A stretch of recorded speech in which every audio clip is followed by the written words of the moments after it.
warahmatullahi wabarakatuh. Salam Om Swastiastu, Namo Buddhaya. Perkenalkan, saya Ria Isdiana dari Fakultas Hukum Universitas Trunojoyo Madura. Di sini saya akan menyampaikan mengenai tugas hukum kepegawaian, mengenai permasalahan kepegawaian di daerah masing-masing. Pelaksanaan mutasi aparatur sipil negara yang tidak sesuai prosedur di Kabupaten Jombang. Pelaksanaan mutasi di lingkungan kerja pegawai negeri sipil tidak hanya kegiatan memindahkan tenaga kerja, khususnya di dalam ruang lingkup pegawai negeri sipil, dari suatu tempat kerja ke tempat kerja lain. Akan tetapi, mutasi sebenarnya tidak selamanya sama dengan pemindahan. Mutasi dilakukan dapat meliputi kegiatan pemindahan tenaga kerja, pengoperan tanggung jawab, pemindahan status ketenaga kerjaan, dan sejenisnya. Adapun pemindahan hanya terdapat pada pengalihan tenaga kerja dari suatu tempat ke tempat lain. Jadi, mutasi lebih luas ruang lingkupnya ketimbang pemindahan. Salah satu perwujudan kegiatan mutasi adalah pemindahan tenaga kerja dari satu tempat kerja ke tempat kerja lain. Dalam permasalahan ini, di Kabupaten Jombang, jual beli jabatan kembali mengemuka jelang pengisian sejumlah kursi pimpinan beberapa organisasi perangkat daerah OPD Pemkab Jombang.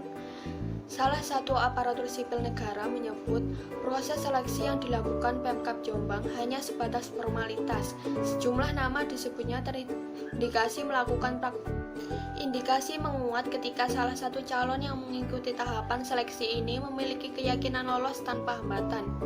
Sebegitu yakinnya, ASN yang disinyalir pilihan dari Bupati Jombang, Hajah Munjidah Wahab, ini telah berpamitan di bidang yang ia pimpin selama ini untuk pindah ke tempat baru incarannya. Calon yang terindikasi melakukan transaksional jabatan tersebut telah mengintervensi OPD yang akan ia pimpin nanti.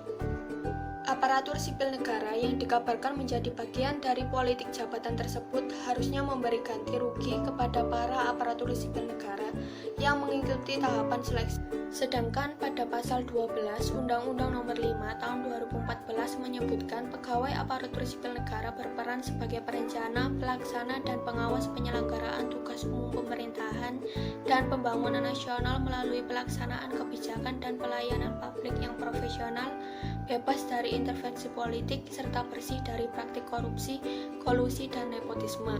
Sehingga aparatur sipil negara dalam struktur pemerintahan merupakan instrumen pelayanan yang memberikan pelayanan kepada masyarakat dan dikontrol langsung oleh pemerintah maupun pemerintah daerah. Salah satu aspek yang disoroti dalam mutasi jabatan aparatur sipil negara yang selalu dilakukan oleh kepala daerah, yaitu menurut Undang-Undang Pilkada menyebutkan bahwa aparatur sipil negara itu harus netral.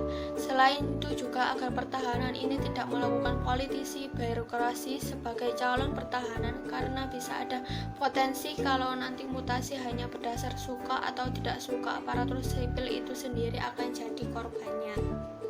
Sekian yang bisa saya sampaikan. Wassalamualaikum warahmatullahi wabarakatuh.